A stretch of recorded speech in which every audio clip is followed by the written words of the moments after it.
Hello 12th class, we are here for chapter number 8, regional aspiration of your Indian politics, and as all of you know that we are discussing the state J&K.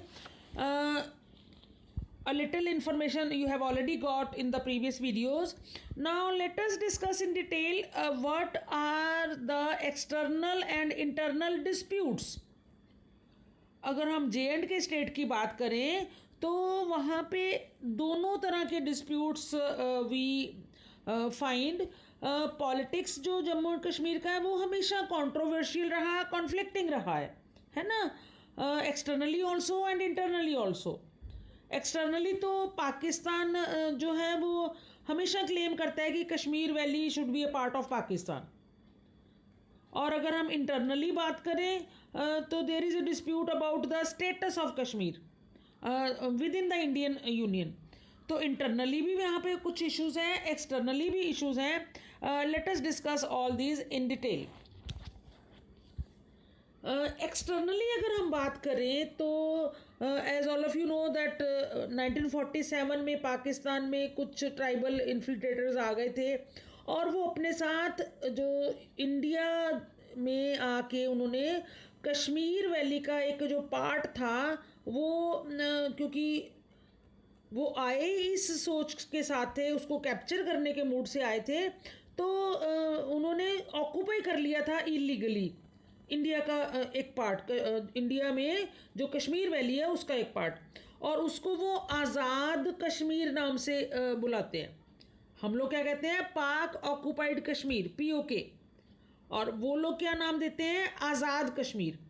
मतलब when जो Indian जो tribal invaders आए थे invasion करने के लिए 47 अक्टूबर में ही, तो what was the consequence that one part of the state that came under Pakistan's control. India claims कि ये मेरा पार्ट है, पाकिस्तान ने इलीगली इसको ऑक्यूपाई किया है, कैप्चर किया है, एंड पाकिस्तान डिस्क्राइब्स कि क्योंकि हम इसको लेके आए हैं, कैप्चर करके आए हैं, सो they call it as Azad Kashmir. ठीक है. बहुत सारे आर्म्ड आए दिन वहाँ पे कई हैपनिंग्स होती रही, टिल डेट हो रही हैं, which we shall be dealing in detail afterwards. पहले हम इंटरनली देखते हैं कि वहाँ पे इंटरनली भी क्या क्या इश्यूज़ हैं. अगर हम बात करें तो वहाँ पे ये नहीं कि नेगोशिएशंस नहीं हो रही हैं, वहाँ पे क्या है, वेरियस सेपरेटिस्ट ग्रुप्स हैं, उनकी अलग अलग डिमांड्स हैं. ठीक है. So let us discuss in the detail. Kashmir के लोगों की जो डिमांड्स हैं, अगर नंबर 1 हम बात करें तो वो लोग क्या कहते हैं कि promise that accession would be refer to the people of the state after situation created by the tribal invasion was normalised. बताया ना मैंने आपको कि जब ये सिचुएशन नॉर्मल होगी तो प्लेबिसाइड कराया जाएगा, ये प्रॉमिस किया गया था. ठीक है. पर इन लोगों का कहना है कि this promise has not been fulfilled. Beginning में तुम लोगों ने जो हमसे हमारे किंग से, राजा से इंस्ट्रूमेंट ऑफ असेशन साइन कराते टाइम क्या बताया था हमें कि हम प्लेबिसाइड कराएंगे. So you please sign it over here, और once the situation is normalised will ask the people that what is their internal feeling and what do they demand. But they say कि अब अभी तक वो जो promise है that has not been fulfilled. ये पहला उनका वो जो इशू है इंटरनली वो है. ठीक है. क्योंकि इस चीज़ ने लोगों में थोड़ा सा क्योस जनरेट किया, प्लेबिसाइड नहीं हुआ. सेकंड अगर हम बात करें तो वहाँ पे एक और फीलिंग है that the special federal status granted by article 370 has been eroded in practice. अभी तो सिचुएशन दूसरी है. कॉन्स्टिट्यूशन जब बना था तो आर्टिकल 370 में J&K को एक स्पेशल स्टेट का वो स्टेटस दिया गया था. तो इन लोगों का ये मानना था कि ये स्टेटस सिर्फ कॉन्स्टिट्यूशन में दिया हुआ है, इसको प्रैक्टिकली तो ये इरोडेड है, मतलब प्रैक्टिकली कुछ नहीं हो रहा, ये स्टेटस सिर्फ एक just for the sake of दिया हुआ है हमें. इसकी वजह से भी वहाँ पे बहुत सारी डिमांड्स उठती हैं, ख़ास करके ऑटोनॉमी की और बाद में ग्रेटर स्टेट ऑटोनॉमी की. ये दूसरा उनका इंटरनली डिस्टर्बेंस है उनके माइंड में. थर्ड थिंग क्या है, it it is felt that democracy which was practiced in the rest of the India has not been similarly institutionalized in the state of J&K. अब सारा कंट्री आप देखो, rest of the states देखो, वहाँ पे तो all democratic procedures are being adopted, पर इस पर्टिकुलर स्टेट में because of this article special status देने की वजह से इन द सिमिलर मैनर जैसे बाकी के कंट्री की स्टेट्स में हो रहा है, यहाँ पे नहीं हो रहा. तो इनके ये तीन थोड़ा इनकी जो tussle you can say mind में कश्मीर के लोगों के, एक तो हमारे से आज तक प्लेबिसाइट हमारी बात नहीं पूछी गई, हमारी राय नहीं पूछी गई. Article 370 for the sake of article it is given but it is not in the practice. And third thing कि democracy has not been practised the way it is being practised in the rest of the states of the country. ठीक है, तो ये इनके internal disturbance थी. अब हम अगर इनका पॉलिटिकल सेटअप की बात करें, J&K में पॉलिटिकल सेटअप की बात अगर करते हैं, तो as I told you that prime minister Sheikh Abdullah को बनाया गया था. He took some major decisions. उन्होंने क्या किया, कुछ रिफॉर्म्स किए, कुछ लैंड रिफॉर्म्स किए, कुछ और पॉलिसीज़ जो थी जिससे ऑर्डिनरी लोगों को फ़ायदा होता, बेनिफिट मिलता, वो उन्होंने लॉन्च करी. ठीक है, but there was a growing difference between him and the central government. Okay, क्योंकि कश्मीर में उनका स्टेटस, उनका पोजीशन जो था, that was taking an some special status he was carrying.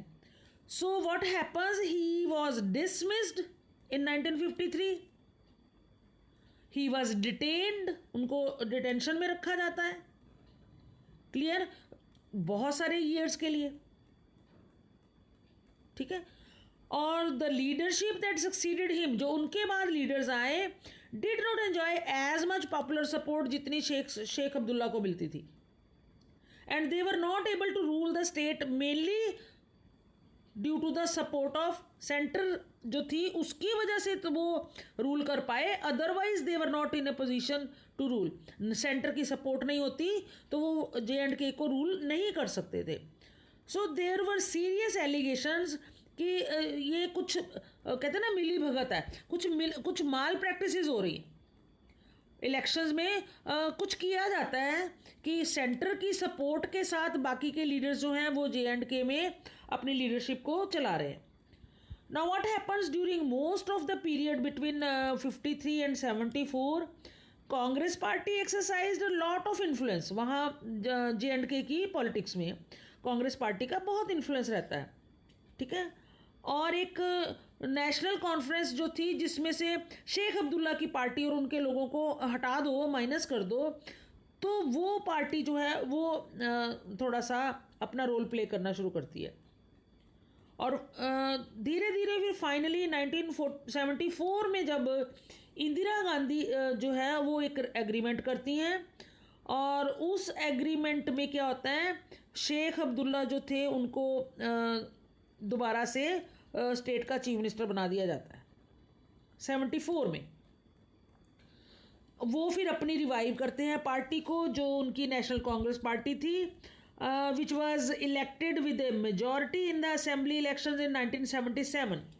74 के बाद फिर 77 में इलेक्शंस कराए जाते हैं. वो मेजॉरिटी के साथ दोबारा से अपनी गवर्नमेंट को फॉर्म करते हैं. But what happens in 1982 he dies, and the leadership of national Congress जो है वो अब किसके हाथ में आ जाती है, नेशनल कॉन्फ्रेंस की. उनके सन, शेख अब्दुल्ला के जो सन थे फारूक अब्दुल्ला, ही बिकम्स द चीफ मिनिस्टर. अच्छा, उनके साथ भी क्या होता है, again his government was dismissed by the governor, और जो फारूक अब्दुल्ला है उनको भी डिसमिस कर दिया जाता है.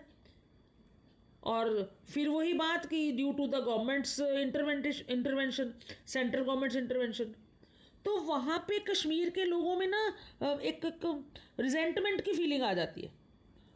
And the feeling that the centre was intervening in the politics, ये फील आ जाती है उनके दिमाग में कि हमारी स्टेट का कोई इंडिपेंडेंस पॉलिटिक्स तो चल ही नहीं रहा.